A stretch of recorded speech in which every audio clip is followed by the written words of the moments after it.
Bossing, ito na nga pala yung bago namin menu sa RC11 Tapsian at Pares. Magkano po yan, bossing? For only 150 pesos, meron ka ng 4 na ulam, isang rice. 150 pesos, may 4 na ulam na po. Yes po, yes po. Grabe naman yun, no? At eto na yung bossing, no? Yes po, yan na po yun. Meron na siyang lumpia, itlog, at eto po, no? Tapa at tosino. Tapos dito, Lechong kawali, tapa, dalawang Shanghai, itlog. tapos bukod dyan, bossing, may unlimited sabaw din po ba yan kasama? Yes, unlimited sa ng Pares po, libre po din. Libre, no? Pero sa kanin po, magkano naman po doon kapag mag-a-add po? Pag nag-extra rice kayo, 15 pesos lang naman ang extra rice. 15 pesos. Tapos same lang din po ba ng serving ng ganito? Yes po, same ng serving ng rice. Grabe, ang dami naman po talaga, no? Sulit na sulit, no? Pero kapag order pa ng ibang ulam, pwede rin po ba yan magkaiba?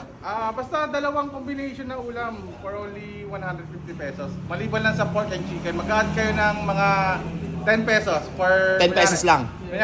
Kunyari, pork chicken and tosino. Tapos may yung Shanghai and egg for only 160 10 pesos, 160 pesos, no? Pero automatic na siya sa 4 na ulam, yung Shanghai and itlog, no? Tapos dalawang ulam, magkaiba na yon. Magkaiba. You know, for only 150 pesos, guys, eto na yung makukuha nyo. At may unlimited sabaw na nga rin po pala yan. Kaya panalong-panalo na. At saan nga po pala kayo matatagpuan, bossing? Located nga pala kami sa Block 1.6 Barangay Elisis, GMA, Cavite. At anong oras kayo nag-open, Open bossing? namin is 3 p.m. onwards until last supply. Pero pinakasagad namin siguro mga 3 a.m. At pwede nyo po ba sila invite para kumain dito, bossing? Yes po, yes po. Invite mo po sila, bossing, Punta na po kayo rito sa bago naming pwesto. Kami nga po palang RC11 Tapsian at Pares at GMA Cavite. Welcome po kayo rito.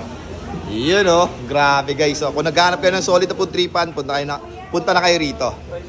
At malapit lang sila sa may gasolinan at sa may 7-Eleven. At dito nga lang din po pala yan sa Barangay Elisis. Tama ba ako? Yun yun. Ha.